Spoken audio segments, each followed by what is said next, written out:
Mysuru district Hunsur ತಾಲೂಕಿಗೂ ಬಂದು ಇವಾಗ 2019 ಬಂದಿದ್ದು.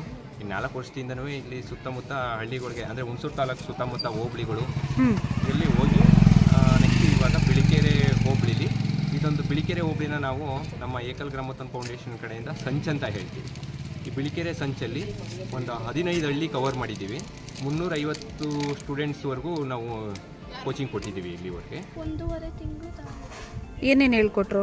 ವರ್ಕ್ ಪ್ಯಾಡು, ನೋಟ್ ಪ್ಯಾಡು, ಮತ್ತೆ ಪೇಂಟಿಂಗು ಮುಂತಾದವುಗಳನ್ನು ಯೂಸ್ ಆಗ್ತಾ ಇದೆಯಾ ನಿನಗೆ? ಈಗ 7ನೇ ತರಗತಿಗೆ ಕಂಪ್ಯೂಟರ್ ಬಗ್ಗೆ ನಾಲೆಡ್ಜ್ ಬರ್ತಾ ಇದೆಯಾ ನಿಮ್ಗಳಿಗೆ? 8ನೇ ತರಗತಿಗೂ ಕೂಡ ಮುಂದೆ ಹೆಲ್ಪ್ ಆಗ್ತಾ ಇದೆ. ಮತ್ತೆ ಇದು ಹೆಂಗೆ ನಿಮಗೆ ಇದು ಗೊತ್ತಾಗಿದ್ದು? ನಮಗೆ ಏಕಲ್ ಸಂಸ್ಥೆ ಬಂದು ಗ್ರಾಮದಲ್ಲಿ ಮಾತಾಡಿ ಫ್ರೀ ಕಂಪ್ಯೂಟರ್ನ ಕೂಡ ಅವರು ಕಲಿಸೋದಕ್ಕೆ ಅಂತ ಬಂದಿದ್ರು.